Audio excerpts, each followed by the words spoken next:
Cette vidéo vous est présentée par la boutique universludo.ca. Rendons les jeux accessibles à tous.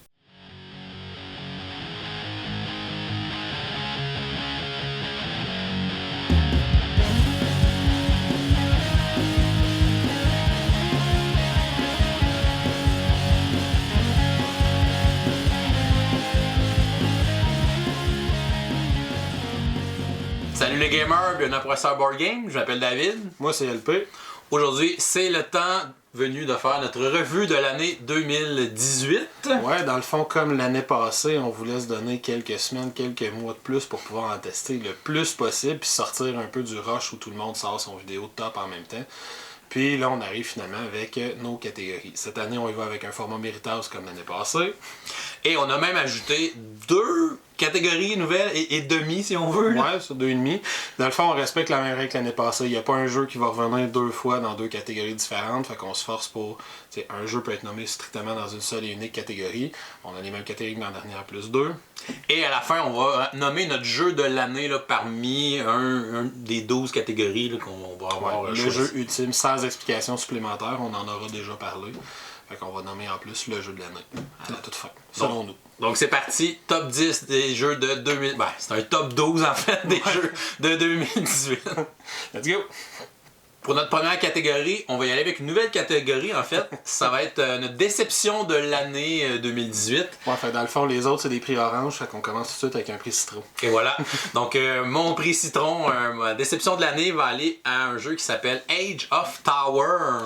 Ok. Un jeu qui avait été sur Kickstarter, dont j'avais beaucoup d'espoir parce que c'était un jeu de style Tower Defense. Et j'adore les jeux de Tower Defense. J'ai joué beaucoup à des jeux vidéo Tower Defense. Puis dans les jeux de société, il y en a quand même eu quelques-uns, mais on dirait que je cherche encore le jeu ultime de Tower Defense. Donc, j'ai joué à Age of Tower, qui est un matériel super beau, une super belle production, les petites tours en plastique, les upgrades, tout ça, le matériel, les cartes, c'est vraiment très beau avec les plateaux, le petit chemin que les monstres suivent. C'est pareil comme dans un jeu de Tower Defense, mais c'était un jeu qui manquait cruellement de variété parce que, bon, t'avais seulement 3 sortes de monstres, donc t'avais un seul boss dans le jeu de base, fait que ça devenait vite redondant. Et le jeu était très in your face, donc tu pouvais faire des choses pour enlever des monstres aux autres, les briser des tours. C'était vraiment violent là, quand tu jouais comme à plusieurs joueurs, puis justement qu'un joueur se fait attaquer plusieurs fois, il pouvait être carrément sorti de la partie. Fait que je trouvais ça assez violent comme take that à ce moment-là. Fait que le jeu était quand même mieux à 2 joueurs selon moi, là, 1 contre 1, puis c'est un peu plus équilibré comme ça. Il y avait aussi un mode solo à l'intérieur, mais encore une fois, il y avait seulement un seul boss solo qu'on pouvait essayer. Donc, un système qui restait peut-être à peaufiner un peu plus, puis rajouter plus de monstres, plus de variété, plus d'upgrades aussi pour les tours, ça aurait été vraiment cool. Puis ça aurait pu grandement améliorer ce jeu-là sur lequel j'avais beaucoup d'espoir, mais qui malheureusement se mérite ma déception de 2018. Alright. Dans mon cas, ma déception 2018, c'est ce qu'on appelle un standalone expansion. C'est-à-dire c'est une expansion pour un jeu, mais qui se joue aussi. Il y a toutes les composantes pour jouer individuellement avec cette boîte-là. Et c'est la boîte pour le Legendary Marvel Phase 1. Oh! C'est mauvais. C'est mauvais. Ça, c'est celle des films. Ça, c'est celle des films. Puis moi, j'avais des grandes attentes, parce que je suis un grand fan de Legendary Marvel. C'est pas un secret de personne. J'ai toutes les extensions, à part Noir, puis Deadpool, je pense, mais toutes les autres, j'ai les ai. Puis j'étais là, enfin, ça va être le fun. Il avait déjà fait avec Spider-Man Homecoming des cartes où c'était des photos prises directement des films. Je disais, bon, ça va fitter avec ça que j'ai aussi. Je suis là, enfin, sur la boîte, il y a le Black Panther, il est dessiné sur la boîte, il y a Scarlet Witch, puis Quicksilver qui sont sur la boîte, puis il était dans aucune autre expansion. J'étais là, bon, enfin, je vais les avoir. Finalement, quand j'ouvre ça, il y a juste 6 personnages. Il y en a moins que dans la boîte de base de Marvel elle-même. Il y a juste 6 personnages, les 6 personnages des Avengers plus Nick Fury, là, Black Widow, Hawkeye, le style visuel des cartes est pourri. Littéralement, Black Widow par exemple, c'est le meilleur exemple que je peux donner. Sur ces cartes, il y a 4 types de cartes là, dans un paquet de héros. Puis c'est à peu près la même photo 4 fois dans une pose légèrement différente. Le Thor, il n'y a aucune de ces 4 cartes qui a son marteau dans les mains. C'est à cause de penser. Puis la pire affaire qui m'a insulté, puis avant les composantes, le tapis de jeu qu'ils ont fourni, je pensais qu'ils allaient fournir un tapis comme Legendary Predator, Alien, etc. Enfin, c'est un beau tapis qu'ils fournissent. Non, il est la moitié de la taille. Tes cartes rentrent même pas sur le tapis. Quand tu places le haut des cartes, les wounds puis les bystanders, t'as comme une espèce de petit espace pour dire qu'à côté, le paquet de cartes proche du tapis là, fait qu'ils ont comme été cheap là-dessus en plus. Et la pire affaire pour moi, non seulement il n'y a pas beaucoup de personnages dans la boîte, pour 10$ de moins peut-être que la boîte de Legendary Marvel, il y a à peu près la moitié du contenu. Les personnages, c'est juste des calques des personnages de la boîte de base. Ils ont juste changé le dessin. Le Iron Man, c'est le même deck de cartes exactement que le Iron Man de la boîte de base. Black Widow, Nick Fury, Hawkeye, Thor, Hulk, Captain America, c'est le même deck de base. Fait que ça sert à rien quelqu'un qui a déjà le jeu. Non, ça sert à rien quelqu'un qui a déjà le jeu. C'est vraiment complètement perdu. Puis même, ils vont mettre un vilain quelconque, que là, c'est les robots de Hammer Industry, par exemple. Ils ont la même mécanique que les Sentinelles. Ils marchent comme les Sentinelles, c'est pareil. Fait que c'est juste des calques. Les schemes, c'est juste des calques. Des schemes qui étaient déjà dans la boîte de base avec le nom qui est changé. J'ai été déçu comme j'ai été rarement déçu. Je risque de faire un premier vidéo, mettre le feu dans un jeu avec ça. Wow, fait que c'est ma déception de l'année 2018 et de loin. Notre deuxième catégorie, notre premier vrai méritas en quelque sorte, ça va être la meilleure extension de l'année. C'est encore une fois une nouvelle catégorie, on ne l'avait pas fait l'an dernier. Moi, pour ma part, la meilleure extension de l'année, j'ai hésité beaucoup entre deux. Là. Il y en avait une de Legendary Marvel justement qui me parlait énormément, mais j'ai fini par faire mon choix puis y aller avec The Rise of Fenris pour Scythe. Oh. Et pas nécessairement pour les raisons premières qu'on pourrait penser. C'est pas pour l'aspect campagne, en fait, de l'extension. L'aspect campagne est intéressant, mais il y a des choses que j'aime pas super gros, entre autres la façon dont la campagne se gagne. J'ai trouvé ça un petit peu ordinaire. Par contre, si on l'achète, on passe au travers de la campagne, le jeu débloque une dizaine de modules différents dans lesquels on peut ajouter à Scythe pour changer la variété qu'il peut y avoir dans le jeu. Puis là, j'en dirai pas parce que c'est des choses qu'on révèle au fur et à mesure que la campagne avance. Fait que je ne veux pas révéler des secrets, des divulgateurs pour ceux qui feront la campagne. Mais il y a plusieurs choses qu'on va débloquer, des modules qu'on peut rajouter indépendamment les uns des autres ou en rajouter plusieurs dans une même partie pour changer nos parties. Fait qu'on vient de rajouter, le site tombe avec une rejouabilité qui est quasi infinie. On peut rajouter le seul module duquel je vais parler que je trouve hyper intéressant, c'est qu'il rajoute un mode coop. Une fois qu'on a passé au travers de la campagne, nous on peut rajouter un mode coop puis on peut jouer à site de façon coopérative. Contre un automa? On peut jouer à Scythe de façon coopérative. On est pas de divulgachage, c'est bon. Mais il y a maintenant moyen de jouer à Scythe de façon coop. Fait que juste pour ça, j'ai trouvé ça super intéressant. C'était déjà un jeu que j'aimais beaucoup, que les extensions l'avaient élevé au-delà des autres jeux pour moi. Fait que Rise of Fenris, il y a une campagne qui est intéressante, qui est le fun à faire. Si jamais vous la faites, essayez de la faire plus que 2, elle va être plus intéressante. Mais qui est le fun à faire. Mais surtout, à la fin de la campagne, on se débloque un paquet de modules qui viennent rendre le jeu quasi infini en termes de rejouabilité. Fait que Rise of Fenris, meilleure extension de l'année selon moi. Pour moi, je vais y aller avec l'extension Monster and Minion pour le jeu Role Player. Donc, jeu Role Player, c'est un jeu dans lequel on se fabrique un personnage là, de Donjon Dragon avec des dés pour avoir nos attributs. On va avoir notre classe, on va avoir des objets qu'on va ramasser, on va avoir des traits, des trucs pour essayer de marquer des points. Et ce que ça amène de nouveau, cette extension-là, bien évidemment, comme son titre le dit, ça amène des monstres et des minions. Et ça amène aussi un boss final. Puis je trouve que pour le côté thématique, ce que ça amène, c'est comme, ben on construit un personnage, puis à la fin de la partie, il sert à quelque chose. Il sert à aller se battre contre le boss. Ouais. Et selon comment tu performes sur le boss, ben tu vas avoir un certain nombre de points en plus. Fait que je trouve que c'est une belle finalité dans le jeu, qu'avant tu faisais ton personnage, c'est comme, yes, j'avais un personnage de 42 points.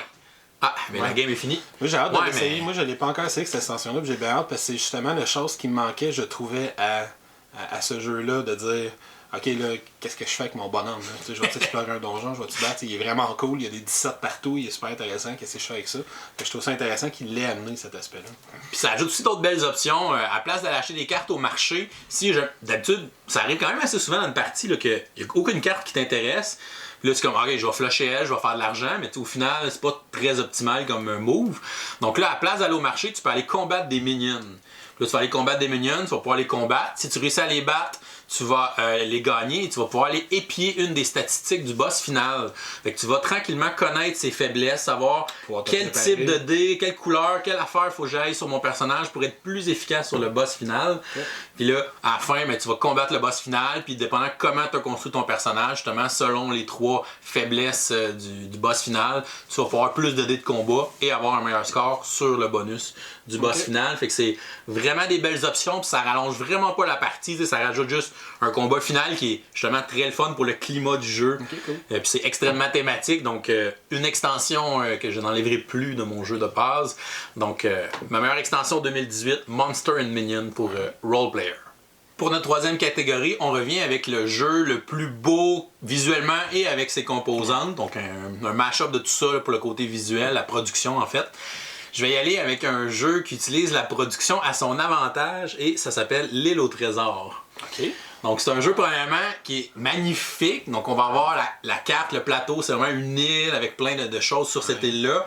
Et un joueur qui va cacher un trésor, donc des autres joueurs. Les joueurs vont essayer de le trouver avant lui parce que celui qui a caché le trésor en fait est enfermé en prison. Donc il ne pourra pas aller chercher le trésor avant la fin de la partie. Donc c'est un jeu qui va utiliser justement la carte, le visuel de la carte fait partie intégrante du jeu. On va avoir aussi du matériel assez hot à l'intérieur. On va avoir des règles pour mesurer, des compas pour tracer des cercles. On va avoir des gabarits pour faire des recherches et tout ça. Donc le matériel est vraiment exceptionnel à l'intérieur du jeu. Les outils de dessin, c'est le fun à manipuler, puis c'est quelque chose d'original aussi. Le jeu, c'est un jeu à thématique pirate, très bien illustré par Vincent Dutray, évidemment, qui fait des jeux, des illustrations de jeux de façon exceptionnelle. Donc pour moi, ça a été ce jeu-là pour autant son visuel, donc la production, tout ça, le matériel à l'intérieur qui est vraiment le fun aussi, puis original pour le jeu. Puis je trouve que c'est un jeu qui fait bien dans cette catégorie-là parce que justement, le visuel nous sert de plateau de jeu en même temps. Donc, les composantes viennent ajouter une espèce d'immersion dans le jeu. Là, parce que tu t'en sers de ton compas pour faire des cercles. Puis quand tu vas tracer 2 cercles l'un à côté de l'autre, tu te rends tout un petit bout entre les 2 cercles. Il est vraiment là le trésor? Ça vaut la peine que je le refasse dans ce coin-là juste pour aller découvrir le petit centimètre carré que j'ai pas réussi à pogner. Ouais. Donc mon plus beau jeu pour moi, pour le visuel et les composantes, c'est L'île au trésor. Moi, dans mon cas, les plus belles, le jeu qui va remporter mon méritage cette année, c'est vraiment pour l'ensemble de sa production. C'est un jeu qui est basé sur un univers issu d'une série de romans. Oh! Je pense que tu as déjà deviné. C'est quoi? Ça s'appelle The Reckoners. The Reckoners, c'est vraiment... J'ai souvent dit de ce jeu-là que sa plus belle qualité était un petit peu un de ses défauts en même temps parce qu'il est tellement bien produit avec des composantes de haute qualité que le jeu devient hors de prix. C'est un objet de collection. Hein, ouais, c'est un jeu de type, mettons, si tu le ramènes à son plus simple, c'est un jeu de type King of Tokyo, coopératif. Ouais. Grosso modo, là. On va lancer des dés, on va attribuer les dés, puis on va avoir droit à différentes relances, on va avoir des équipements qui vont te permettre de manipuler nos dés un peu. C'est coop, chaque joueur a un petit pouvoir qu'il peut lui aussi utiliser pour manipuler les dés ou gagner différents bonus. On attribue nos dés à différentes actions qu'on essaie de faire. Puis on essaie de battre un vilain avant que les vilains anéantissent la ville, grosso modo. Mais le jeu, les vilains qu'on va affronter, ils ont des gigantesques plateaux de plastique extrêmement clairs avec des gros cubes verts qui représentent leur point de vie, des grosses espèces de cylindres mauves qui représentent la piste de recherche. Ils ont un gros jeton bleu qui représente la force du monstre, une grande carte. Le super boss, il y a un grand plateau, un gros plateau à lui. Il y a un autre gros plateau qui représente la ville, les équipements. Chaque joueur, écoute, les joueurs, ils ont littéralement un plateau qui sert à placer mes dés de relance. Ok, je lance mes 6 dés. Ah, je vais garder ces deux-là. J'ai un endroit sur mon plateau pour garder ces deux-là, puis j'ai un autre endroit pour relancer les 4 autres. Là, j'en garde 2 autres. Puis une fois que je les utilise un par un, mes dés, j'ai un gros spot pour aller les placer, pour montrer quel dé est utilisé. Puis le jeu est vraiment overproduce. Par contre, ça rend le jeu... c'est un jeu qui a quand même pas mal de règles, mais ça rend très facile à expliquer parce qu'ils ont pensé à tout. Je roule le symbole qui a une face verte. Le joueur me dit hey, c'est quoi donc je peux faire avec ce symbole-là? Ben regarde le jeton vert. Tu peux affecter les jetons verts avec ton symbole vert. Tu peux affecter les jetons mauves avec ton symbole mauve. Tu peux faire de l'argent qui est le symbole orange avec le résultat orange. Les figurines rouges, tu peux utiliser avec des symboles rouges, etc. Fait que le jeu, puis la boîte est gigantesque, mais tout se range bien. C'est la compagnie, comment elle s'appelle, donc Game Trace. Ouais, qui fait les inserts. Qui a fait ça, c'est de plus en plus populaire, les jeux sur Kickstarter. Fait que c'est des inserts de super qualité. Les dés sont semi-translucides, qualité écœurante. Les cartes sont c'est ça, même le visuel des cartes. Même le visuel de la boîte, cartes, les super vilains que tu affrontes un après l'autre, c'est super beau. La boîte, elle a un petit relief dessus. C'est vraiment une production extraordinaire. J'ai rarement vu ça dans ma vie. Fait que The Reckoners, pour moi, la plus belle pièce de collection qui est sortie dans l'année en termes de juste de qualité. Tu mets ça sur ta boîte, t'es fier de l'avoir, t'es content. Fait, puis même la version de base par rapport à la version de luxe, c'est encore mieux, mais même la version de base était 40. Tellement que c'est beau ce qu'il y a là-dedans. Sauf qu'elle est chère, c'est le défaut, parce qu'elle est surproduite. Fait que The Reckoners, les plus belles composantes overall production de l'année, selon moi. Maintenant, pour notre quatrième méritas, on va y aller avec le jeu qu'on a trouvé qui était le plus innovateur. Fait que ça peut être soit dans une mécanique de jeu, ça peut être soit dans un ensemble de mécaniques, ça peut même être dans sa thématique, dans l'utilisation de ses composantes. Donc, bref, ce qui nous a le plus impressionné par son côté innovateur. Pour ma part, le jeu que j'ai choisi, c'est un énorme jeu euro qui s'appelle City of Kings. Oh! Je l'ai choisi parce que c'est un jeu très euro dans lequel il va mettre beaucoup de hasard, puis il réussit à créer un bel équilibre pour ça, puis ça va faire fuir plein de monde. Cette espèce de mash-up-là, moi, c'est quelque chose qui m'a attiré beaucoup. Mais je l'ai surtout mis dans cette catégorie-là parce que, à la base, c'est un jeu d'exploration où on se construit un aventurier, un héros qui devient de plus en plus puissant, il gagne de l'équipement, il gagne des capacités spéciales, on va battre des monstres, on protège la ville, on se promène sur une map en révélant des tuiles au fur et à mesure qu'on explore la map. Fait qu'il y a l'aspect dungeon crawler, si je peux dire, mais à une sauce euro, un petit peu comme Legends of Endor dans une certaine mesure. Mais à ça, il vient rajouter tout un aspect du jeu qui est de la gestion d'ouvriers, du placement d'ouvriers. Chaque héros est associé à un ou deux ouvriers, puis dans notre tour, on a un certain nombre d'actions. Nos actions, on va les dépenser soit pour contrôler notre héros, fait qu'il va se bouger, il va attaquer, il va se guérir, il va interagir avec les tuiles sur lesquelles il se trouve. Soit on va prendre nos actions pour contrôler nos ouvriers. Il va aller récolter du bois à telle place, il va aller construire une barricade, il va aller placer une barricade pour que mon héros puisse aller sur la barricade puis combattre un monstre puis être protégé contre le monstre.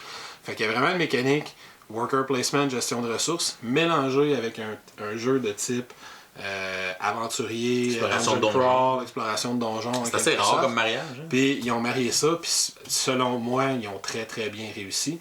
Puis en plus de ça, il y a une deuxième innovation qu'ils ont faite que j'ai trouvé vraiment géniale, que beaucoup de joueurs vont détester, soit dit en passant, mais que j'ai trouvé complètement génial. Ils ont complètement enlevé le thème de tous les monstres qu'il y a dans le jeu. C'est les monstres que tu affrontes, c'est une espèce de tuile générique que tu places, que tu description pour dire ça c'est une tribu d'orques qui se promène, mais il n'y a pas d'image. Tu mets une espèce de bannière pour montrer le monstre c'est où, mais il n'y a pas de visuel. La bannière, c'est vraiment la bannière que cette tribu-là porterait. Il n'y a pas de visuel de la créature. Puis après, c'est que tu piges dans des sacs un paquet de. Tu piges une espèce de tuile qui détermine ses capacités de base, puis plus tu vas avancer dans le jeu, plus ses capacités de base vont être fortes. Puis après, tu piges un espèce de paquet d'habiletés différentes. Fait que la première fois que tu affrontes cette tribu de trolls-là, elle va se téléporter, garocher du feu puis de la glace. La deuxième fois, elle va pitcher du poison, faire apparaître des suivants, puis elle va ressusciter en phoenix. Puis la troisième fois, elle va faire de quoi de différent. Fait que tu n'affronteras jamais le même monstre deux fois. Fait que il y a des gens qui n'aiment pas ça parce que les monstres sont pas thématiques du tout. Mais sont tous différents. Mais sont tous extrêmement différents, puis tu as tellement de combinaisons possibles que tu n'affronteras jamais le même deux fois. Fait qu'au niveau de la rejouabilité dans une mécanique de type euro, c'est vraiment génial.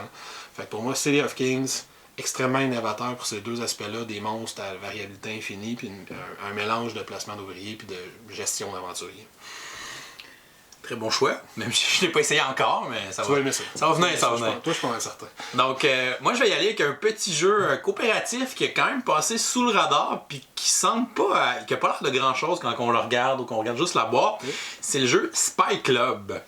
Okay, ouais. Spy Club, c'est un jeu où on joue le petit club des détectives, si on veut. Là. Dans le fond, c'est un jeu de cartes coopératif où on va essayer de jouer un certain nombre de cartes d'une couleur au milieu de la table pour résoudre un des aspects de notre crime, puis faut résoudre les 5 aspects pour pouvoir gagner. Fait que c'est un jeu coopératif vraiment classique. Là. On va avoir un certain nombre d'actions par tour, on peut faire bouger les cartes, on peut manipuler les cartes avec nos actions, tout ça. Donc, qu'est-ce qui est innovateur dans Spy Club? C'est qu'on a un système qui s'appelle le Mosaic System. C'est un système qu'à chaque partie, tu fais des campagnes de 5 parties, une à la suite de l'autre. Puis à chaque partie, tu vas ajouter un module du Mosaic System pour ta prochaine partie. Puis ce module-là va justement venir changer les règles du jeu, venir ajouter des nouvelles règles, des nouvelles composantes aussi. Fait qu'à chaque partie, tu vas avoir un nouveau module qui va être intégré puis qui va vraiment comme modifier ta façon de jouer. Puis c'est vraiment ingénieux comment ces modules-là vont venir justement modifier puis ajouter des affaires, de la difficulté, des nouvelles règles. J'ai été vraiment surpris par ces petits modules-là. Je pense qu'il n'est pas legacy, là tu détruis pas les choses. Non, tout est réutilisable. Puis si tu rejoues la même campagne, tu peux essayer une piste, tu sais, comme un chemin différent. Oui, parce que dans le fond, tu as comme un carnet pour dire, OK, j'ai déjà essayé le module qui est associé à telle carte-là, ben, je peux essayer tel autre module si je refais une autre campagne. Fait que tu peux faire une campagne de 5 parties, tu vas essayer comme 4 modules différents. Fait que tu pourrais faire comme 10 campagnes au complet pour essayer tous les modules du jeu avant d'avoir vu justement toutes les règles optionnelles puis les affaires que ça peut débarrer. Donc c'est vraiment le fun. tu peux justement, tout est resettable, là. On peut remettre tout ça. C'est juste un paquet de cartes en fait, puis on a un paquet de composantes qui sont liées à ces cartes-là qui vont vous dire, ok, ben pour cette nouvelle règle-là, tu vas chercher telle composante, tu vas en avoir besoin et tout ça. Fait que j'ai trouvé ça un beau système innovateur qui justement redonne une excellente rejouabilité à un petit jeu coopératif. Donc vraiment un beau petit bijou Spy Club dans l'innovation. Donc les jeux coopératifs devraient prendre un peu plus exemple là-dessus, puis justement nous donner des petites surprises comme ça, puis faire que les parties vont être différentes d'une à l'autre. Donc très très bien designé pour moi. C'est mon jeu le plus innovateur de 2018. Toi, je savais que tu le nommerais celui-là, mais je pensais que tu le nommerais dans une autre catégorie. Ah, il aurait pu fitter ailleurs. Il aurait pu fitter ailleurs. Ah, c'est ça les méritants. On passe à l'autre. Pour notre 5e catégorie, on y va avec le jeu de party et d'ambiance de l'année. Moi, j'ai prédit que ça va peut-être être notre premier crossover. Oh, moi, c'est vraiment un jeu que j'ai traîné dans mon sac dans tous mes parties de Noël cette année. Ouais. Autant avec mes amis qu'avec ma famille. J'ai fait jouer ce jeu-là à tout le monde. Donc, c'est sûr qu'il fallait que je prenne ce jeu-là. C'est le jeu Just One. Non, ce n'est pas un. Oh, on est passé proche. On a passé proche. Donc Just One, c'est tellement simple comme jeu. C'est un jeu coopératif de devinettes. On va avoir une personne qui va avoir une liste de mots devant elle. Elle va choisir un des mots à l'aveuglette. Les autres joueurs vont avoir une petite plaquette, vont écrire un indice pour faire deviner ce mot-là.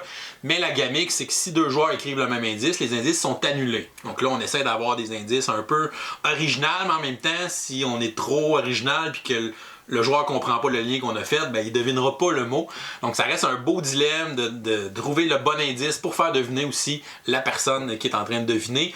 Puis on va changer de personne là, pour deviner. Puis le but, ben, c'est de deviner le plus de cartes d'un paquet Je pense qu'on a comme 13, de 13 cartes. 13 là, indices, ouais. qu'on va faire un pointage puis essayer de scorer le plus. C'est tellement facile ce jeu-là à expliquer. Tout le monde embarque. On l'a emmené souvent aussi pour animer au Saint-Thomas. Puis Ouais, ça marche tout le temps. tout le monde aime ce jeu-là. C'est vraiment un succès instantané. Donc pour moi, ça a été mon jeu de party pour 2018. Autant avec les gamers, les non-gamers, la famille, même avec des plus jeunes. Ton gars il a vraiment trippé sur ce jeu-là. C'est un excellent choix, j'ai rien à dire. Donc ben, mon jeu de party, c'est Just One. Fait que même si c'est un excellent choix, moi j'ai donné mon méritage à un autre jeu. C'est un jeu coopératif, puis c'est le seul jeu coopératif dans ma vie. C'est un jeu que je sors souvent dans des soirées comme le Saint-Thomas, justement. Ah ouais, C'est un des seuls jeux que quand on l'explique, les gens font de temps. Hein? What? Ouais. Puis non, mais joue, puis là tu vas comprendre, puis là ils jouent 2-3 tours, puis ils comprennent toujours pas.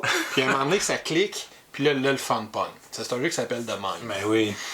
The Mind, c'est un jeu extrêmement simple. C'est les mêmes créateurs que ceux qui avaient initialement fait The Game, qui est un jeu où tu dois classer. Ben, je pense que c'est même pas le même créateur. Ben, c'est la même compagnie. Ouais, c'est la même compagnie, ouais, mais. Mais le jeu, c'est tout simple. On va essayer de traverser le plus de manches possible. Là. On peut se rendre jusqu'à la 12e manche, là, la 12e étape, mais j'ai jamais vu personne se rendre là, sans tricher, en tout cas. Ouais. Et l'idée est tout simple. On a un paquet de cartes qui va de 1 à 100. Chaque carte est là une fois dans le paquet. On va distribuer un nombre de cartes égal à la manche à chaque joueur. Fait que si on est à la manche 3, on va distribuer 3 cartes à chaque joueur. Il n'y a pas d'ordre total de jeu. Le jeu est coop. Il faut tout simplement que tous les joueurs jouent leurs cartes dans l'ordre chronologique sans se tromper, dans l'ordre numérique croissant sans se tromper, sans parler. Sans se faire de signes, sans communiquer, sans se donner d'informations. Fait que si je me fais distribuer 3, 8 puis 17, ben le 3, je suis fort vraiment le premier à jouer, puis le 8, je suis sûrement le deuxième, le 17, ben là, je vais peut-être attendre une petite seconde, peut-être qu'il y a quelqu'un qui a quelque chose entre 8 et 17, personne joue, ok, je vais jouer mon 17. Ou si j'ai 3, 52 puis 88, ben là, ok, je vais jouer mon 3, puis là, je vais attendre de voir ce qui se passe. Puis c'est étrange, parce que dit de même, ça a l'air vraiment niaiseux comme jeu, parce que comment tu veux réussir dans ce jeu-là? C'est une expérience, faut le vivre. Il faut vraiment, c'est quand tu joues 2 heures avec le même groupe, littéralement, puis une partie ça dure 10 minutes, là. Mais littéralement, si on joue une partie, ben, ok, on s'est rendu jusqu'à qu'au 2, là, puis là, il y a des petites affaires, des shurikens, puis des vies que tu gagnes, tu perds, des petites twists, là. Mais c'est vraiment avec le même groupe de 3 joueurs, ça se joue à 4, là, donc avec les 3 autres joueurs plus soi-même. Tu développes une espèce de chimie, puis là tu comprends, ok, David, lui, il niaise pas. S'il voit que ça traîne trop longtemps sur la table, il la met sa prochaine carte. Fait que si je vois que David, il prend vraiment son temps, ça veut dire que sa carte est probablement bien loin. Tu apprends à connaître les joueurs avec lesquels tu joues autour de la table, tu crées une certaine chimie, puis ça finit par être vraiment le fun. La dernière fois qu'on a joué, qu'on a venu au Saint-Thomas, d'ailleurs, j'ai jamais vu un jeu où t'es pas supposé parler, où ça criait tant que ça. C'est fou le monde, là. Ça trippe, ce jeu-là. Pour moi, c'est un excellent jeu de party. S'il y avait une espèce de variante pour pouvoir jouer à plus de joueurs, ça serait merveilleux. Un peu, mais là, ça devient dur en tabarnouche. Ouais, ça doit être tough. Tu mets 2 paquets, on joue à 8. Ouais. Mais c'est vraiment un super beau jeu, c'est un jeu à essayer, puis en plus, mine de rien, ça vaut la peine de souligner, c'est comme un jeu qui coûte 13-14 pièces. Ouais, puis ça s'explique en 30 secondes. Ouais, c'est ça, parce que souvent on a des beaux jeux, mais qui coûtent 50, 60, 70 $. Ça là, c'est vraiment un jeu 4, ça prend 20 minutes de jouer une partie, ça prend 3 minutes de l'expliquer, puis ça coûte 15 $ acheter le jeu neuf. Fait que de même, selon moi, le meilleur jeu de party à être sorti en 2018. Notre prochain mériteur, on va le décerner au jeu qui est selon nous le meilleur jeu de type familial parmi tous les jeux à être sortis en 2018. Puis mon choix est un choix qui va être très très drôle dans les circonstances parce que tu viens justement d'expliquer pourquoi. C'est un bon jeu familial, c'est entre autres parce que mon gars il a trippé dessus. C'est un jeu qui s'appelle Just One. Ah, ben oui. Ok, Just One, moi je l'ai mis dans la catégorie. C'est vrai que c'est un jeu de party, je peux pas nier ça, mais je l'ai mis dans la catégorie familiale parce que justement, des groupes d'enfants peuvent facilement se joindre à ça parce que chaque personne va décider des indices qu'il va nommer. Puis, il va choisir des indices qui correspondent selon lui à la personne qui est en train d'essayer de deviner le mot. Puis la personne qui essaie de deviner le mot sait qu'il y a un enfant qui joue autour de la table. Fait que ça joue dans la façon dont on va déterminer les indices. Puis le jeu il est tellement accessible, je réexpliquerai pas comment ça fonctionne, mais il est tellement accessible, tellement simple. Puis il y a même la petite twist que quand il y a une carte qui est mise devant toi, il y a plusieurs mots, puis tu décides, je vais prendre le mot, le deuxième, le troisième, le quatrième. Puis vu que quand il y a des adultes qui jouent avec des enfants, les adultes peuvent faire je prends le deuxième mot. Non, on prend pas le deuxième mot. Ouais, c'est pas c'est quelque chose qu'ils connaissent pas, ou c'est un nom propre. On sait des que tu fois, connais pas là. ça, ou on sait que c'est un acteur que tu connais pas, que c'est un pays que tu connais pas, etc. Fait que le fait qu'il soit coopératif, ça permet à des enfants de bien s'intégrer dans le groupe, puis de pouvoir participer, puis d'avoir vraiment un fun noir. Quand j'ai vu mon gars jouer à ça, ça a fait tout de suite, ok, c'est celle-là, c'est sûr le jeu de l'année. En termes familial, il tripe vraiment à jouer à ça, puis à chaque fois que David vient à la maison, il dit hey, t'as-tu amené Just One? À chaque fois. Fait que le jeu familial de l'année, Just One, pour moi, c'était une évidence. Ah oui, on avait joué avec mes nièces justement à Noël, puis même chose. Là, c'est ça. Mes 3 nièces, là, avaient 11, 8, puis 6, puis les 3 ont été capables de jouer. Ouais. Puis moi, je trouvais qu'il fitait bien dans la catégorie familiale parce que tu peux justement jouer avec ta grand-mère qui a 72 puis ton enfant qui en a 8, puis les mettre dans la même partie, puis les deux vont avoir le même fun. Ouais. Fait que c'est pour ça que je l'avais mis plus dans familial que dans party, même s'il fit tout à fait dans la catégorie party. Un très bon choix. Ok, on y va! 1, 2, 3, et c'est bon, merci! Excusez-moi d'interrompre le top 2018 de David et de LP, mais je dois absolument moi aussi vous parler de mon top jeu familial de 2018. Le jeu qui est sorti le plus souvent et qui est encore très apprécié dans ma famille, c'est le jeu Scarabia. C'est un jeu de classement de tuiles de Bruno Catala et de Ludovic Maublanc. Là-dedans, on a des tuiles en forme de pantomino, qui sont en fait des styles Tetris, et on va devoir les placer dans notre plateau de joueurs, qu'on appelle notre zone d'exploration. On a chacun notre plateau, donc c'est un jeu qui est quand même assez relax, où il n'y aura pas de mauvais coups entre joueurs. Quand on place nos pantominos, on respecte certaines règles, et si on réussit à délimiter des zones de 1 à 4 cases, les scarabées qui sont dans cette zone-là vont valoir autant de points que le nombre de cases de cette zone-là. C'est tout, vous connaissez déjà les règles, c'est pas plus compliqué que ça. En fait, il y a quelques règles de placement que, dans le fond, le monde comprenne très vite parce qu'il y a le cadre au jeu et des petites montagnes dedans. Tu peux pas les placer sur le cadre, sur la petite montagne. Les gens comprennent très vite les contraintes de placement dessus. En plus de s'expliquer rapidement, c'est un jeu qui se joue rapidement. C'est un jeu qui se joue de 15 à 20 minutes. Puis quand on s'installe en famille, on n'a pas toujours le temps de s'installer pour un long jeu. Mais quand même, avec Scarabia, on va quand même se faire aller les ménages un peu à ce petit casse-tête-là de placer les tuiles. On peut jouer avec tous les âges. Je joue avec mes 3 enfants, évidemment. Les 3 enfants n'ont pas le même pointage à la fin de la partie, mais ils ont tous autant de plaisir. Quand je l'amène dans ma famille, les grands-parents, les oncles, ils ont tous joué, puis on a tous aimé. Alors, c'était ça, mon top jeu familial 2018. Je vous retourne à David et à LP. Moi, je vais aller avec un petit jeu qui a un thème un peu cute, là, fait que ça fit beaucoup avec le familial. Puis c'est un super beau jeu d'introduction pour plusieurs mécaniques de jeu. Je vais aller avec le jeu Micropolis. Okay. Donc c'est un jeu où on fait une fourmilière avec des tuiles. Donc c'est un jeu principalement de placement de tuiles où les joueurs vont aller recruter des tuiles et les placer dans leur fourmilière là, pour les placer comme en cercle là, pour faire un octogone ou un dodécagone. Je ne sais plus combien il y a de tuiles, là, mais on va faire un rond avec nos tuiles. Et selon ce qu'il y a sur les tuiles, il va y avoir des fourmis, il va y avoir des chemins, il va y avoir des fruits. Donc selon comment on agence les tuiles l'une avec les autres, on va faire des galeries qui vont essayer de marquer des points. On a des fourmis qui ont des pouvoirs spéciaux, on a les infirmières qui vont donner plus de petites fourmis qui vont nous permettre d'avoir des soldats pour pouvoir aller recruter des tuiles qui sont plus loin. On va avoir des reines qui vont scorer un certain nombre de points, plus la galerie va être grande. Les fruits, plus j'aurai de fruits différents dans une galerie, plus on va faire de points. Puis il y a plusieurs façons de faire des points. Donc on peut aller chercher un petit côté stratégique aussi à développer avec les enfants. C'est un jeu que j'ai fait découvrir justement à mes élèves l'année passée. J'avais filmé la vidéo avec mes élèves dans ma classe et mes élèves avaient vraiment accroché à ce jeu-là. Ils ont joué beaucoup de parties. Je l'avais ensuite prêté à mon frère qui lui l'a aussi fait jouer à ses enfants qui ont aimé beaucoup, beaucoup. Donc pour moi, c'est un très très beau jeu familial. Beau visuel, beau petit thème cute, puis une bonne petite stratégie à développer. Je l'ai montré aussi à des adultes dans nos animations, tout ça. Toujours un petit jeu qui pogne bien, donc très beau jeu d'introduction, jeu familial pour le placement de tuiles. Donc pour moi, mon meilleur jeu familial, Micropolis.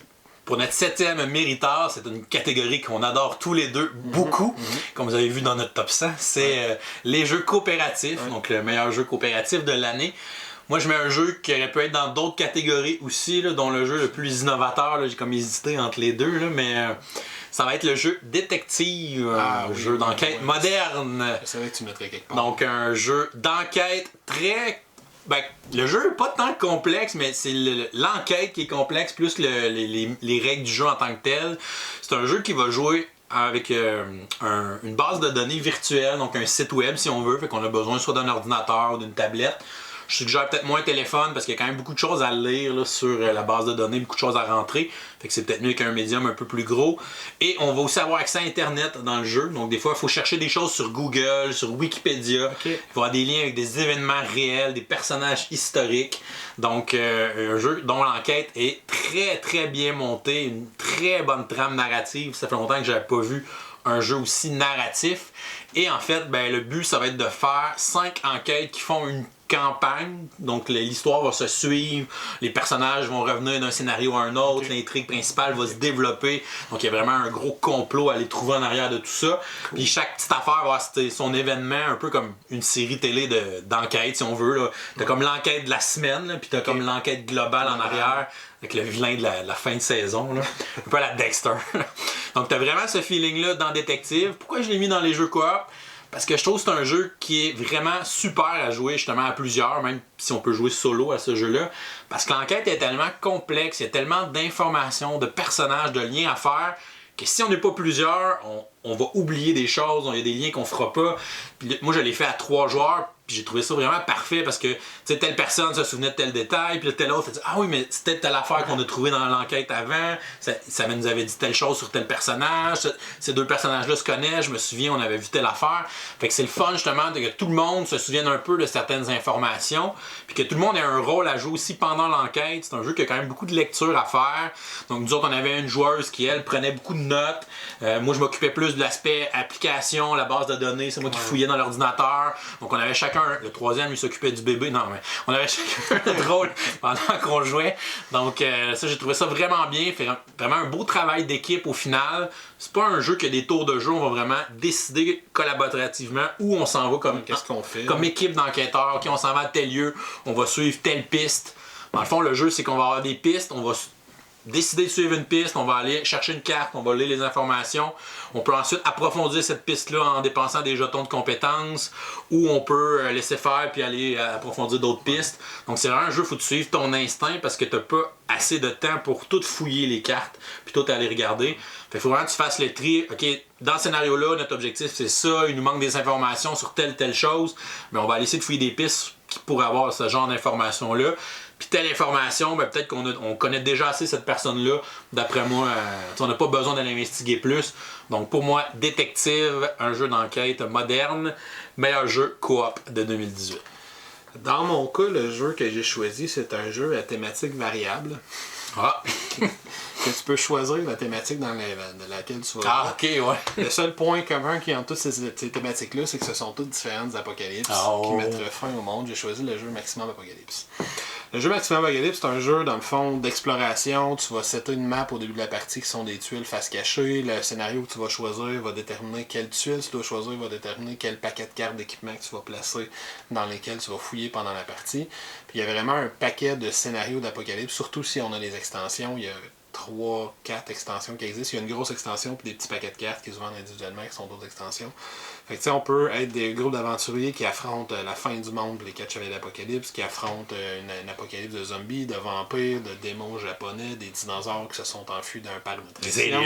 Des aliens, des robots qui prennent contrôle du monde, une apocalypse nucléaire, puis il y a des mutants partout. On choisit ce qu'on veut affronter.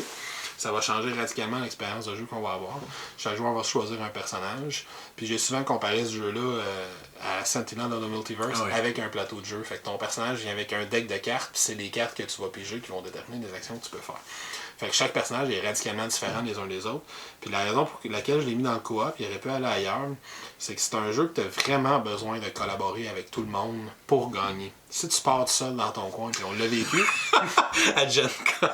On a joué à 6 avec un groupe de Gen Con. On était 3 amis qui allaient à Gen Con. 3 inconnus. On s'était inscrit au jeu, puis on s'est fait mixer avec 3 autres personnes qui étaient là. Puis on était 5 à vouloir gagner la partie, puis un qui voulait te troller. Puis il a vraiment scrappé. On se demandait s'il y avait une mécanique de traite. On se demandait si dans l'extension il rentrait une mécanique de traite. Là. On n'était pas sûr. Mais c'est un jeu que tu dois absolument collaborer, puis même s'il y a une bonne part de hasard, parce que c'est aléatoire où les monstres vont apparaître. C'est un lancement de dés. C'est un lancement de dés, mais une fois que ça c'est fait, le reste de ton tour, tu peux tout calculer.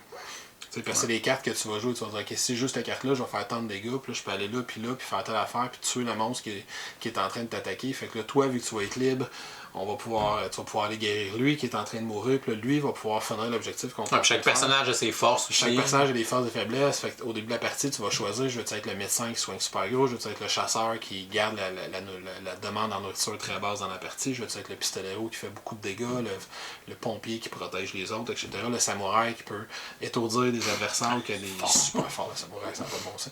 Mais bref, la collaboration est extrêmement importante, puis c'est le genre de jeu que si tout le monde part dans son coin en début de partie, on va juste perdre. Il n'y a rien qui va se passer, puis on va juste perdre. Fait que moi, c'est un jeu que j'aime beaucoup, puis j'ai joué beaucoup récemment, puis à chaque fois que je rejoue, j'apprécie le jeu davantage et davantage. Tu sais, je me rappelle quand on a fait le top 100, il était comme 97. Il serait là, plus bas, il serait top 30, si c'est pas top 20. wow. Il monte vraiment solide parce que chaque partie est extrêmement différente les unes des autres. Puis chaque partie, la collaboration va être différente dans la façon dont ça fonctionne. Tu sais, la dernière partie qu'on a joué, on jouait contre les 4 chevaliers de l'Apocalypse. Puis la twist qu'il y a dans cette partie-là, c'est que tu as un deck de monstres que tu vas piger des cartes quand tu affrontes des monstres. Mais quand tu as l'Apocalypse, dans les monstres, il y a des anges que tu vas piger de temps en temps et qui te protègent. Puis pour gagner la game, il faut que tu leur donnes des objets. Fait que t'as pas le choix de faire des actions qui font que tu piges des cartes monstres pour que tu puisses avoir des anges qui sortent pour que tu puisses leur donner des objets. Fait qu'il faut toujours que tu te prépares avec tes alliés parce que ok, là je m'en vais piger une carte monstre. C'est parce que si c'est pas un ange, on a le trouble. Fait que venez m'aider, faut se préparer. Fait que c'est vraiment un jeu super, la collaboration est super importante. Fait que pour moi c'est le meilleur jeu coop de l'année, maximum Apocalypse. Prenez-vous les extensions si vous pouvez le faire. Notre prochain Méritas, on va le décerner dans le fond au meilleur jeu de cartes, selon nous, qui est sorti en 2018. C'est moi qui commence cette fois-ci. Moi, celui-là, il s'est imposé de façon extrêmement facile. C'est un jeu de cartes compétitif qui gagnerait à être coop, et heureusement, il va être coop prochainement. C'est la 3e édition d'un jeu, mais moi je connaissais pas la première et la 2e édition au moment où je l'ai découvert celui-là. Il a vraiment popé pour moi. Puis moi j'avais la version Kickstarter, donc j'avais toutes les campagnes qui venaient avec le jeu. Fait que j'ai joué vraiment longtemps. Je parle de Thunderstone Quest. Thunderstone Quest, un deck building, donc c'est déjà une de mes mécaniques préférées de jeu. Puis il y a des belles twists à l'intérieur de ce deck building-là, puis même pour l'âge qu'il y a, parce que ça reste une 3e édition. La première édition de Thunderstone, ça doit être en 2012, 13, si c'est pas 11. Ouais, ça date quand même d'un certain temps. Mais ils ont l'aspect que tu peux améliorer tes cartes pour améliorer tes aventuriers. Ils montent de niveau. Ils montent level 1, level 2, level 3. Tu vas dépenser une carte level 1, tu vas gagner une carte level 2. C'est le meilleur truc qui est plus fort. Fait que là, tu peux équiper de l'équipement plus puissant dessus. Il y a des habiletés. Moi, j'aime beaucoup l'aspect du donjon qui est physique, où tu vas placer des tuiles qui représentent le donjon que tu essaies d'explorer. Puis tu vas dépenser des torches dans les cartes que tu as pour essayer d'aller de plus en plus creux dans le donjon. Le board, il est trop gros pour rien. Il aurait pu être plus petit. Puis, se concentrer plus sur l'aspect donjon, puis avoir un aspect marché un petit peu plus restreint, mais bon, tel que tel, la boîte est gigantesque, ça n'a pas de bon sens. Mais je me dis qu'au moins je vais pouvoir rentrer l'extension dessus, dedans. Puis là en plus, il y a une extension qui s'en vient, qu'il faut transformer en un jeu coop. Fait Thunderstone, c'est un jeu assez classique là, à la Dominion, tu as un marché commun, on va acheter des cartes. Avec ces cartes-là, on va aller dans un donjon, on va jouer ces cartes, puis les mixer avec des aventuriers pour battre des monstres, gagner des points de C'est cool parce que les cartes qui sont tes armes, il faut que tu joues un aventurier pour y mettre l'arme dessus pour le booster. C'est un des jeux que j'ai trouvé que c'était le plus important de penser à comment tu bâtissais ton deck. Ouais. Parce que si je fais juste acheter des armes, à un moment donné, il m'a pigé 5 haches. C'est bien cool d'avoir 5 haches, mais j'ai personne qui peut y porter, fait que je fais rien. Si je fais juste acheter des héros, à un moment donné, je pige mes 5 guerriers. Bon, ben c'est bien le fun. J'ai un peu de combat, mais là, je peux pas équiper aucun item sur mes guerriers parce que j'en ai pas acheté. Fait qu'il faut que tu trouves un équilibre dans qu'est-ce que tu achètes. Puis les cartes d'amélioration de héros, les cartes de level supérieur, sont en quantité limitée. Fait qu'il faut que je me dépêche. Si moi je veux un deck de guerriers, il faut que je me dépêche à aller acheter les guerriers les plus forts parce qu'il y en a juste 2 ou 3 disponibles pour la partie. Fait que si David les achète, je pourrais pas les acheter. Et vice versa. Fait que c'est vraiment un super jeu. Il est un petit peu long.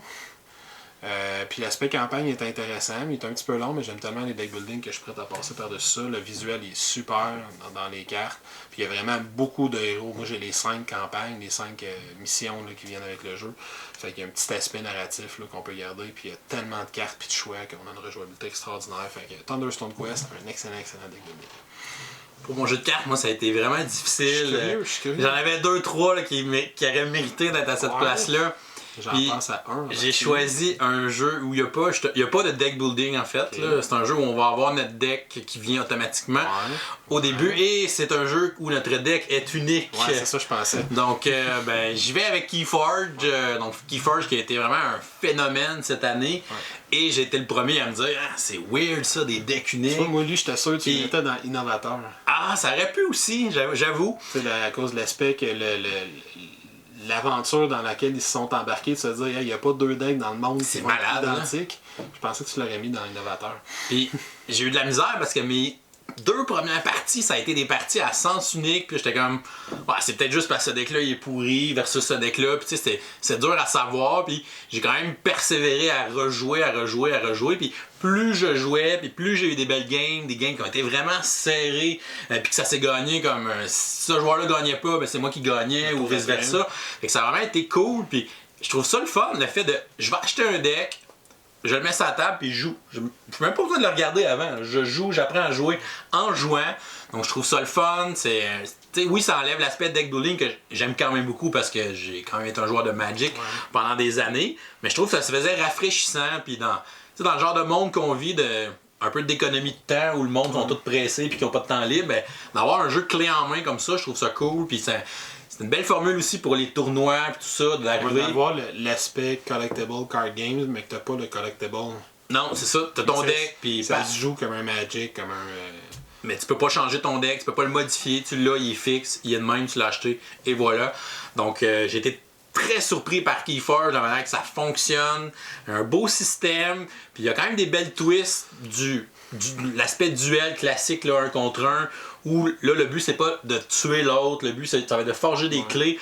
Fait que il y a beaucoup de stratégies de faire, là, je peux avoir une stratégie où j'ai pas nécessairement le contrôle avec les créatures sur le plateau, tout ça, mais j'ai des cartes qui me permettent quand même de générer beaucoup de ressources, qui me permettent d'aller faire des clés pareilles, puis il y a quand même beaucoup de cartes qui peuvent comme wiper tout le board au complet, puis fait que c'est vraiment très cool, toutes les stratégies qu'on développe en apprenant à jouer avec nos decks justement. Cool. Puis une fois que tu as maîtrisé un deck, ben t'as le goût de d'essayer un autre. Fait que t'en achètes un autre. Puis là, évidemment, ils ont annoncé la 2e vague qui s'en vient en 2019. Là. Donc, la roue de Keyforge est partie. Ça se mérite une place dans mon Méritas pour le meilleur jeu de cartes de 2018, Keyforge. Pour notre 9e catégorie, on y va avec le meilleur jeu de dés de 2018. Je vais y aller avec un jeu qui s'appelle Space Base. Donc, un genre de mini-ville gamer. Donc, on va encore essayer, mais pareil. C'est vraiment cool. Donc, on va lancer les dés. Puis on va activer, on va avoir un plateau là, avec des emplacements de 1 à 12. Puis là, on va activer soit 2 emplacements, un avec chaque dé, ou activer en additionnant les 2 dés pour activer un des emplacements. Donc on va activer ça et quand c'est pas notre tour de jouer, on va activer aussi un des dés. Donc on va pouvoir aussi faire des choses. En fait, on va pouvoir activer les cartes. Dans le fond, on va acheter des cartes qu'on va placer sur les différents emplacements là, de 1 à 12 qu'on veut activer.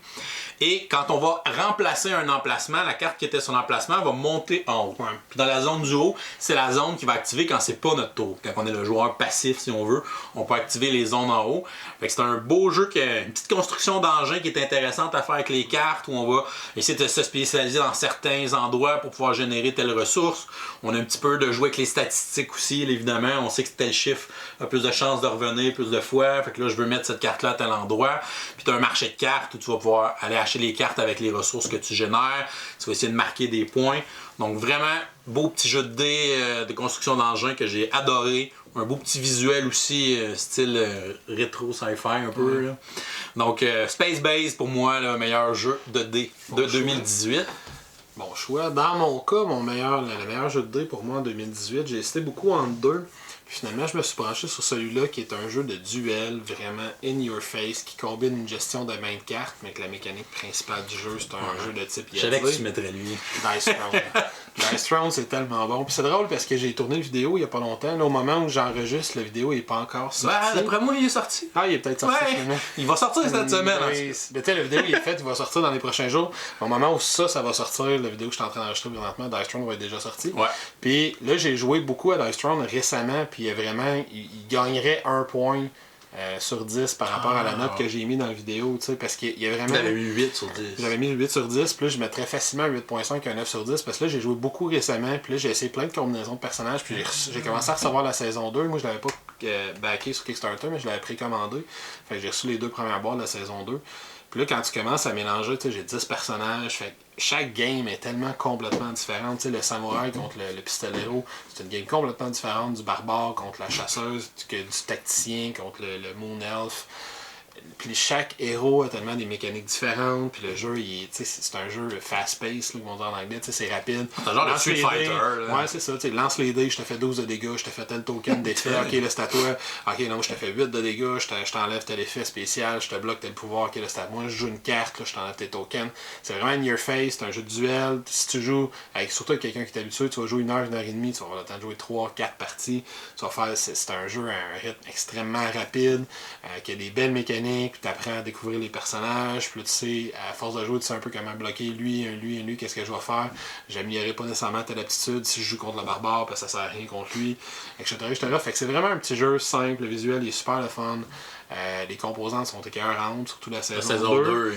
Mais même la saison 1, si tu achètes la boîte de la saison 1, je continue à dire que tu en as plus pour ton argent. Les composantes sont un peu moins belles, mais tu as 45$ puis tu as 6 personnages. La saison 2, tu as 25$ puis tu en as 2. Puis là, il faut que tu achètes plusieurs boîtes. Fait que si tu veux commencer le jeu, achète la saison 1, puis après tu poursuivras avec la saison 2 tranquillement. Mais la saison 3 s'en vient. Saison 3 s'en vient, puis ils vont rajouter un mode coop là-dedans, probablement. Selon le teaser, ouais. C'est ce qu'on soupçonne. Ah, ouais. Fait que Dice Throne, un beau petit jeu de dés rapide, back and forth, simple à jouer, simple à comprendre. Je pense que c'est le premier vidéo que j'ai fait en un an qui dure moins de 20 minutes. Là. Ouais, 19 minutes quelque chose. C'est un record pour moi. Puis là-dessus, je parle du jeu, mes Final Thoughts pendant 5 minutes à la fin. Ouais, quand même. Fait que c'est vraiment un beau petit jeu, Dice Throne. Un excellent jeu de dés. C'est mon choix pour le jeu de dés 2018. On arrive déjà proche de la fin, notre 10e catégorie. Là, cette fois-ci, on va donner une pertasse au meilleur jeu avec des mécaniques de type euro. Donc, dans mon cas, le jeu euro que je vais avoir choisi, c'est un énorme jeu, une énorme boîte. Une des plus grosses boîtes que j'ai dans ma collection, je pense, avec... après Gloomhaven, c'est pas mal une des plus grosses boîtes que j'ai dans ma collection. C'est un jeu qui s'appelle Cerebria. Oh! Cerebria, c'est un jeu de contrôle de territoire pur.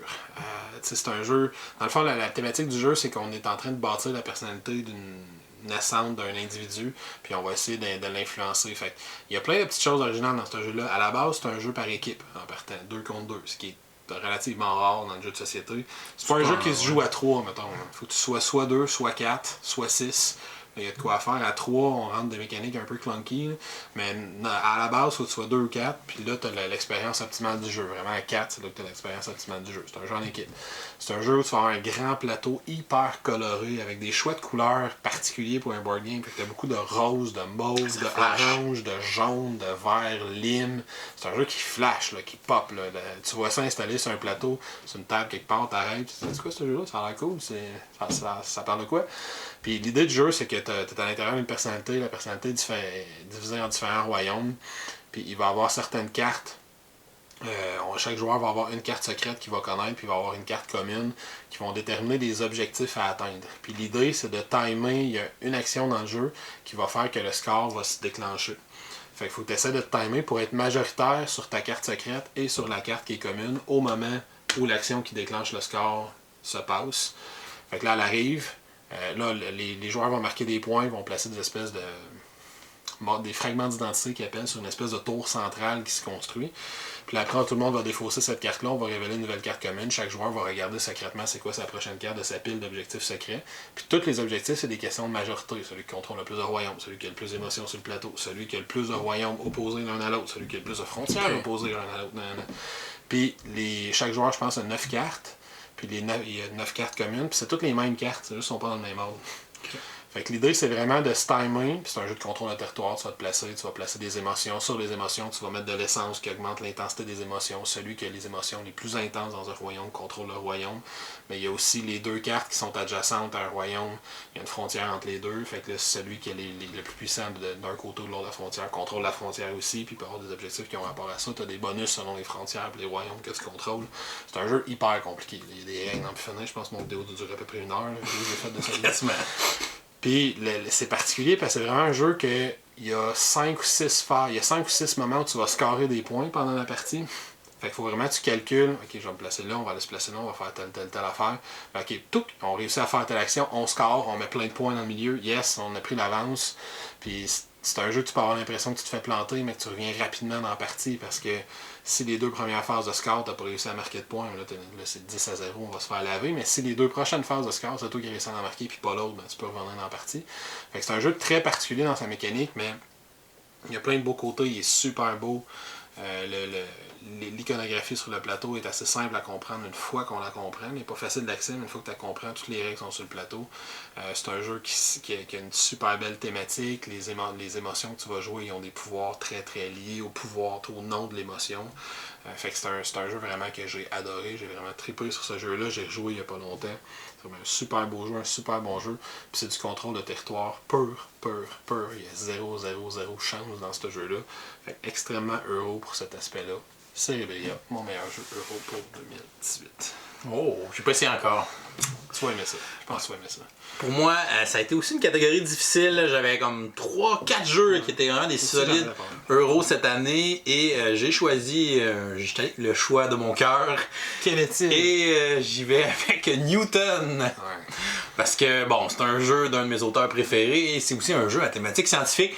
Même si on sent pas full la thématique en jeu. On s'entend aussi pour dire que c'est un des jeux que tu as attendu le plus cette année. Ouais, c'est ça. Je l'ai même pas encore. En fait, j'ai même pas ma copie encore. J'ai rejoué avec des amis qui l'ont, mais j'ai pas encore ma copie à moi.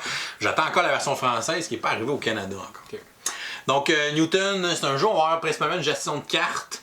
On va jouer des cartes pour effectuer différentes actions. On a des actions pour déplacer notre scientifique sur la carte, pour aller visiter des villes, chercher des bonus. On peut faire bouger nos apprentis sur des pistes. On a une piste d'argent, donc on va avoir aussi pour aller acheter des nouvelles cartes. Donc on va aller jouer une carte, on fait l'action tout simplement. Et l'action va être aussi forte qu'on voit, c'est l'icône de l'action sur notre plateau. Fait que plus on joue la même action, plus elle est forte. Et à la fin d'une ronde, on va prendre une de nos cartes qu'on a jouées, on va la glisser en dessous de notre plateau. Fait que cette icône-là devient permanent. Fait qu'il va comme booster nos prochaines actions pour le reste de la partie. Fait que tu as à penser quelle action je veux jouer, mais quelle carte je veux aussi abandonner qui va devenir un symbole permanent. Fait que c'est un beau casse-tête. Tu as des pistes, tu as plein de bonus à aller chercher, plein de combos intéressants qui se font avec les points. Tu as un aspect construction d'engin où tu vas faire des lignes sur une bibliothèque, puis ça va te scorer des points à chacune des rondes aussi. Fait qu'évidemment, si tu veux te lancer dans ce genre de stratégie-là, ben, il faut que tu fasses tes lignes le plus vite possible parce que ça va être quand même payant le plus vite possible. Il y a juste 6 rondes de jeu dans une partie, fait que ça va quand même relativement vite. Donc des belles mécaniques qui sont bien intégrées, avec un jeu qui s'apprend super bien, qui a une très belle iconographie aussi autour du plateau. Donc Newton, ouais, ça a été pour moi mon jeu euro de l'année 2018. Bien hâte d'essayer ça. Pour la 11e catégorie, on y va avec le meilleur jeu Ameritrash, le style américain. Et pour moi, ça a été assez facile cette catégorie-là, c'est le jeu Root. Donc, Root, qui est un jeu principalement de contrôle de territoire. Okay. C'est un jeu qui a quand même beaucoup d'interactions, d'affrontements entre les joueurs. Et évidemment, un jeu qui a aussi du combat avec du hasard. Fait qu'il y a quand même beaucoup d'éléments Ameritrash. C'est cet aspect-là. Même si je sais que certaines factions fonctionnent un peu à la gestion de ressources, mais je trouve que ça se classe quand même mieux dans la catégorie Ameritrash pour la confrontation, tout ça. Puis t'as quand même le combat qui est une grosse partie du jeu qui est strictement du hasard là, avec des dés. Donc pour moi, ça se classe dans cette catégorie-là. Vous pourrez dire si vous n'êtes pas d'accord, hein? On pourra en jaser dans les commentaires. Vous allez être d'accord avec le mien. Donc, Root, un super bel univers en plus de ça. Donc, la thématique est vraiment cool, un bel univers riche. On embarque dedans avec les petits animaux tout cute, mais qui sont full mesquins et méchants, qui se backstabent les uns avec les autres. Chaque faction est asymétrique, fonctionne totalement différente. On a l'espèce d'empire félin qui sont les méchants qui contrôlent toute la forêt en partant, qui eux veulent couper du bois puis faire des bâtiments, des moulins à scie puis exploiter la forêt. De l'autre côté, tu as l'ancien empire de la dynastie des oiseaux. Eux autres, ils ont une mécanique de programmation. Eux autres, ils programment des cartes puis ils essayent de reprendre les territoires. Donc eux autres sont quand même assez agressifs puis assez explosifs. De l'autre côté, l'alliance des bois, donc quasiment la gang de Robin des Bois dans le fond. Les écureuils, les renards. Eux vont, c'est ça, c'est l'alliance rebelle qui vont essayer de s'allier, puis c'est quasiment un peu des terroristes, là. Ils vont faire des rébellions à différents endroits sur le plateau, puis pouvoir s'installer des bases, puis ensuite commencer à placer du monde sur le plateau. Et t'as tout bonnement un vagabond qui se promène dans les bois et qui chill, et qui aide un peu tout le monde en leur donnant des cartes, en allant chercher des objets que les autres ont craftés. Lui, il fait des petites quêtes de son côté. Puis à un moment donné, les autres se rendent compte, hey, il y a bien des points, le vagabond, on va aller taper dessus un peu. Puis, c'est vraiment drôle de voir l'interaction que toutes les différentes factions vont avoir. C'est un jeu qui est extrêmement bien balancé. Ça, pour ceux qui connaissent, c'est la même gang qui avait fait le jeu Vast, qui avait les mêmes particularités où là, chaque joueur contrôlait un personnage au lieu d'un groupe de personnages, mais c'était le même principe. Chacun avait ses règles à lui. Ses conditions de victoire, ses conditions de défaite, puis c'était super bien balancé entre les autres, puis t'avais aussi le voleur que tout le monde s'en sert. C'est comme à un moment donné, tout le monde se dit hey, le voleur t'es en train de gagner, il faut faire de quoi. Mais c'est ça, cette compagnie-là fait vraiment beaucoup de développement sur ces jeux, puis ça paraît qu'on peut passer des heures et des heures à peaufiner tout ça. Donc vraiment un très très beau succès. Root, ça a été un des jeux qu'on a le plus parlé dans la dernière année. C'est un jeu qui était difficile à se procurer parce que justement ils en impriment une batch, ça arrive des magasins, ça se vend comme ça. Là, faut attendre 3 mois avant la prochaine batch. Ouais, moi, tu vois, je pensais que lui, t'allais le mettre dans notre prochaine catégorie. Il aurait pu aller aussi dans la prochaine catégorie. On en aura dans quelques instants. Mais c'est ça. Fait que pour moi, meilleur jeu Ameritrash, Root. Moi, dans mon cas, mon jeu Ameritrash ne laisse aucune place à l'hésitation à savoir si c'est un jeu de type Ameritrash. C'est très clairement Ameritrash. Il y a tout ce que l'Ameritrash a besoin. Il y a des dés en quantité industrielle, si t'es pas chanceux, tu perds. Il y a un plateau que tu vas construire de façon modulable. Il y a de l'exploration de type Dungeon Crawl. Il y a des gros monstres tentaculaires. Il y a des héros avec des capacités. Tu fouilles pour trouver de l'équipement, puis tu tues des monstres, puis tu essaies de faire un objectif. Ça s'appelle Deep Madness. Pour moi, Deep Madness, j'ai pas besoin d'en parler super longtemps. C'est un jeu sur lequel je tripe vraiment solide. C'est un Zombicide Killer type. Pour moi. C'est le Zombicide Gamer, en fait. Ouais, c'est ça. C'est un Zombicide tough. Le Zombicide, le défaut que j'y trouve, pour ceux qui ont déjà joué, c'est que on dit qu'une game va durer 90 minutes, elle dure 3h30. C'est le même défaut qu'un jeu comme par exemple Massive Darkness. Puis t'as pas tant de défis que ça. À moins d'être vraiment malchanceux. Tu sais, c'est que tu passes un threshold. Il y a un certain point que tu passes puis que tu le sais. Ouais. Que là, tu dis, OK, on vient de pogner tel skill. Lui puis lui viennent de tomber il faut que t'es bien équipé. Ça y est, on l'appellera pas celle-là. On va passer au travers ce qu'il y a à faire. Deep Madness, dès le premier tour de jeu, tu dois faire OK, moi puis toi, nous, on n'attaque pas personne dans cette game-là. Moi, je vais aller fouiller les objectifs. Toi, tu vas aller réparer le truc qui est à réparer. C'est un jeu d'économie d'action. C'est un jeu d'économie d'action parce que c'est un timer, ce jeu, en partant. Ouais. Fait que là, déjà là, si tu passes les 4 premiers tours de jeu à fouiller pour trouver du stock, ben tu vas perdre. Puis c'est un jeu que les monstres, ils réussissent mieux ce que Zombicide a voulu faire. Et les monstres qui apparaissent sont de plus en plus nombreux, t'en tues moins qu'ils en apparaissent, puis les monstres sont tous forts individuellement, sont tous puissants. Fait qu'à la fin de la game, quand t'arrives sur la case, que là, faut qu'on soit là, puis qu'on soit tous là, puis que là, on réussit à gagner la partie, il est temps, là, parce que des monstres, il y en a partout. Puis si tu dures un tour de jeu de plus, les monstres, ils arrivent, puis ils vont tous nous déchirer, puis nous tuer. Là. Fait qu'il y a ce feeling-là qu'on fuit une horde de monstres, La campagne narrative est intéressante, fait que le feeling se poursuit de partie en partie. Très horreur, là. C'est très très horreur. Puis explicite. là, il y a peut-être son petit défaut, la thématique plaira pas à tout le monde. Parce que c'est très très explicite et graphique dans la façon dont il va décrire l'horreur. Là, on va piger des cartes qui vont décrire des événements qui se passent, puis les événements sont littéralement dégueulasses, extrêmement violents, extrêmement gore, du sang, puis des tentacules, puis des membres qui volent partout. Fait que ça plaira pas à tout le monde, on peut pas jouer avec des ados ou des kids, évidemment. Mais sinon, c'est un jeu de type zombicidien, mais avec un besoin d'économie d'action, avec une gestion du temps qui est plus difficile, puis avec un ordre de tour de jeu qui va changer d'un tour à l'autre. C'est peut-être une des plus belles affaires du jeu, où les 6 familles de monstres qu'on va avoir dans une partie, on va les placer dans un certain ordre, ils ne bougeront jamais, mais après on va associer les 6 joueurs, on va mettre 6 cartes qui représentent les joueurs, puis on va toujours jouer un joueur, un groupe de monstres, un joueur, un groupe de monstres, un joueur, un groupe de monstres. Puis à la fin du tour de jeu, on va déplacer l'une des cartes de joueurs, ce qui va changer complètement l'ordre dans lequel tout va se passer. Ajoute à ça qu'il y a peut-être juste dans la boîte de base, mettons que tu fais juste acheter la boîte qui va un jour sortir en magasin, t'as peut-être 10 ou 11 familles de monstres, puis dans une partie, t'en utilises juste 6. Puis chaque monstre est tellement différent, c'est pas juste que lui il a 2 actions, puis lui il en a une, puis lui il a un point de vie de plus. Ils ont tous des effets Chaque weird, monstre a des actions complètement différentes. Fait que dans une partie, tu vas jouer une partie, puis la combinaison de monstres que tu vas pogner va être extrêmement difficile. Tu vas en jouer une autre, que là, tu vas être capable de jouer un petit peu plus autour des actions qu'ils font. Fait que les choix des monstres que tu vas faire dans une partie vont changer radicalement ton expérience de jeu, ce qui fait que tu peux refaire le même scénario over and over, puis tu vas toujours avoir une expérience différente. C'est vraiment un excellent jeu, puis je sais même pas passer toutes les affaires que j'aime de ce jeu-là. C'est vraiment super solide. Deep Madness. Mon choix Ameritrash of the Year.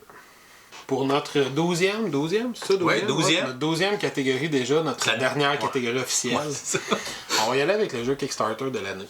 Puis là, ça va être difficile de prendre le pas sur le jeu qu'on avait nommé tous les deux l'an dernier. On s'entend que ça s'est pas dit d'avant envergure. En 2017, on avait Gloomhaven. Voilà. Moi, pour 2018, le jeu que j'ai choisi, c'est un jeu à mécanique de type plutôt euro. C'est un jeu d'exploration, de gestion de ressources. C'est un jeu dans lequel on est une personnalité néfaste, triste, dégueulasse, qui tente de reconquérir son honneur, une personnalité déchue qui tente de reconquérir son honneur perdu. C'est un jeu qui s'appelle Vindication.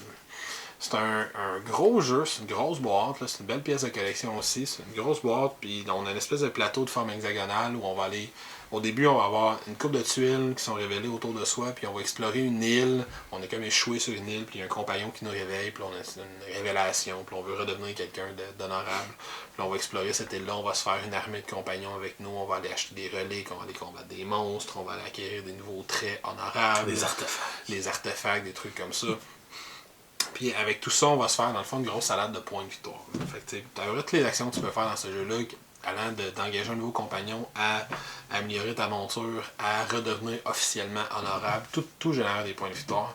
Fait que c'est juste de voir qui va être capable de se construire l'engin le plus efficace pour faire combo c'est des combos de ces cartes, différentes cartes. Là. Fait que tu sais, t'as un peu toutes les mécaniques euro dans ce jeu-là. T'as un peu de set collecting, parce que tu vas vouloir faire des combos entre tes cartes. T'as beaucoup d'engine building. T'as un peu des majorités, parce qu'en fin de partie, t'as quand même beaucoup de points de victoire qui sont associés aux différentes majorités que tu vas scorer pendant la partie. T'as du déplacement, t'as de l'exploration, t'as beaucoup de gestion de ressources, des ressources de base, des ressources avancées que tu vas avoir à gérer. Puis là, tu vas avoir une partie de tes ressources qui sont inaccessibles en début de partie, ton potentiel que tu vas vouloir débloquer pour avoir plus de ressources à placer sur le plateau ensuite. Fait que t'as plein de belles mécaniques. Puis la raison pour laquelle j'ai mis dans le jeu Kickstarter de l'année, c'est pas juste pour ces mécaniques, même si évidemment je les adore, ceux qui ont vu mon vidéo sur Vindication le savent. C'est aussi pour la qualité du matériel qui vient ça. C'est un jeu qui n'aurait pas pu exister s'il n'avait pas passé par la plateforme Kickstarter dans le format qu'il y a présentement. C'est Game Trace qui a fait à la base. C'est un projet qui a été lancé une première fois, qui avait été abandonné, puis ils ont changé le nom. Une deuxième fois parce qu'ils ont changé de nom en cours de route. C'est un vrai pur projet Kickstarter comme je les aime. C'est un jeu qui avait eu un beau succès, une coupe de 100 000 $, mais il n'avait pas fait des millions. Puis avec l'argent qu'il y avait eu en plus, les créateurs ils ont décidé on va faire tel truc, finalement on va mettre du Game Trace à l'intérieur de la boîte, finalement on va faire des petits boîtiers individuels pour chaque joueur, finalement on va faire des cartes juste pour le fun, on va faire des cartes carrées, on va faire une carte avec une espèce de petite forme un peu weird, juste pour dire qu'on est différent des autres jeux. On va faire un board hexagonal, juste parce que ça existe. On dirait qu'il y en a de moins en moins des campagnes justement qui qui donnent du petit bonbon à leur backer. Ouais, Tu sais, ça devient, ils ont on dirait, donné ça beaucoup devient de trop un choses. système de précommande. Fait que c'est le fun de voir des campagnes de même. Tu sais, puis il y a plein d'affaires auxquelles ils pensent. Tu sais, un détail que je vais donner qui est super niaiseux, c'est la boîte, le cover elle-même. Sur un des côtés de la boîte, il y a le nom qui est écrit comme ça. Fait que si je veux le mettre debout de même, j'ai mon nom qui est écrit comme faux. Mais à l'autre opposé de la boîte, il est écrit dans l'autre sens. Fait que si je veux le coucher, sur la largeur ou sur la longueur, j'ai le nom qui est écrit sur 2 des 4 côtés. Puis si je veux le mettre debout sur la longueur ou sur la largeur, j'ai aussi le nom qui est écrit comme faux. Fait que, ils ont pensé à un paquet de petites choses comme ça, la façon dont le plateau va se placer à l'intérieur du boîtier. Ils ont fait, il y a comme une espèce de rack avec pour les 14 paquets de cartes qui est à l'intérieur du jeu, puis il y a une petite icône à côté de chacun des racks pour dire quel paquet de cartes va où quand je le range. Il y a 7 ou 8 ou 9 modules différents que tu peux rajouter dans le jeu, que tu vas juste changer une ou deux tuiles, ça va changer ton expérience de jeu parce que là, tu vas découvrir un endroit qui n'existait pas dans la version de base, etc. Fait qu'il y a une super belle rejouabilité. Il y a une petite espèce semi-coop dans un des modules que tu vas rajouter. C'est un beau jeu à mécanique euro. J'aime bien la thématique qui est originale aussi, que j'ai pas vu souvent. Là. On est comme une espèce de personnalité déchue qui arrive sur une île et qui dit « Moi, je veux de redonner quelqu'un de cool, fait que je vais prendre le contrôle de ce style-là. » Fait que c'est vraiment un jeu solide dans ses mécaniques.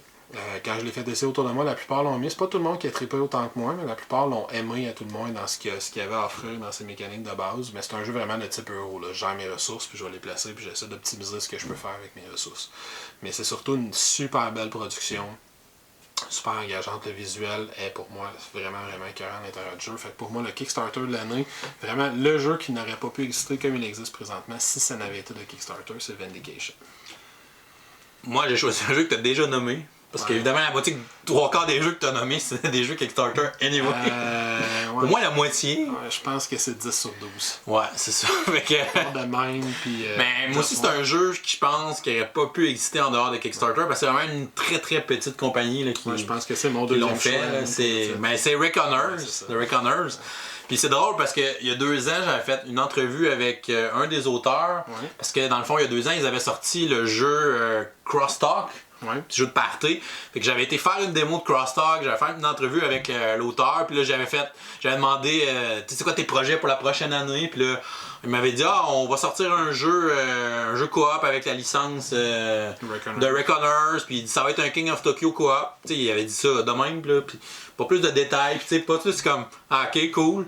Puis là finalement au Gen Con suivant, c'est comme un des jeux que le monde parlait le plus, c'était de Reckoners. C'était fou là, Gen Con, la file qu'il y avait là.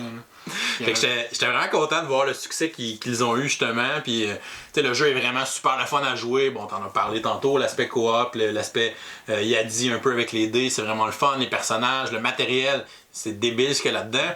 Puis je pense que ça fit aussi avec un peu la mentalité Kickstarter d'avoir une production over the top. Là. C'est un peu comme Vindication là, dans la mesure où si c'était sorti directement en magasin, ça aurait été 6D, 6D6 de base, de format de base. Il n'y aurait pas eu de rack pour chacun des présentoirs plastiques pour chacun des héros et des vilains. Un peu comme Vindication, ça aurait été un petit plateau. C'est un peu le même principe. C'est une production over the top, puis Kickstarter permet ça.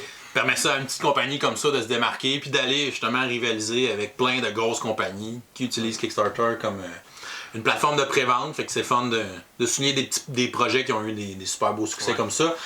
Donc pour moi, mon jeu Kickstarter 2018, c'est The Reckoners. C'est ce qui conclut nos 12 mériteurs pour 2018. Mais avant de terminer, on voulait, dans le fond, vous nommer notre jeu de l'année chacun pour 2018, qui est évidemment un des jeux qu'on a nommé dans les 12 catégories de nos mériteurs. C'est la seule catégorie qu'on se permet de renommer un jeu qu'on a déjà nommé. Là. Quel était le meilleur jeu de l'année selon nous, dans catégories confondues? Voilà. Tu commences? Je vais y aller, dans mon cas, sans explication aucune, parce que j'en ai déjà parlé. Vindication, jeu de l'année 2018. Et pour moi, ça sera évidemment Root, mon jeu de l'année 2018. C'est 2 Kickstarter, c'est drôle. 2 Kickstarter. Hein? Okay, Kickstarter de l'année et jeu de l'année dans mon cas. Ah, voilà, moi c'était Ameritrash et jeu de l'année, donc 2018. Root, il y a une nouvelle extension qui s'en vient très prochainement, probablement en même temps qu'on publie cette vidéo-là. Elle est déjà sur Kickstarter. Ouais, dans mon cas, l'extension de Vindication, la campagne s'est terminée il n'y a pas très longtemps, mais peut-être qu'on peut encore embarquer sur le Planet Manager, vous regarderez ça. Donc, merci de nous avoir écoutés. On aimerait ça connaître votre opinion sur nos choix. Premièrement, vous pouvez nous laisser des commentaires. Puis n'hésitez pas à nous faire votre liste des 12 catégories les 12 mériteurs. que vous avez choisi, le meilleur jeu de party, familial, Ameritrash, D, tout ça. catégories confondues, là, qu'est-ce que vous avez pensé? Quels étaient nos bons et nos mauvais choix? N'hésitez pas. C'est toujours intéressant à savoir. Donc, laissez-nous des commentaires en dessous de la vidéo. Et si vous n'êtes pas encore abonné à notre chaîne, vous pouvez cliquer le petit bonhomme ici en bas de l'écran. Sinon, vous pouvez nous suivre sur Facebook, Twitter, Instagram, à Professeur Board Game, ou venez nous encourager sur notre campagne Patreon. On a toujours des beaux tirages le lundi. Et n'oubliez pas les tirages du lundi. Ouais. Donc, c'est tout. C'est pas mal ça qu'il y a à dire. Fait qu'on se revoit une prochaine fois. On attend vos commentaires. À bientôt. Continuez de gamer.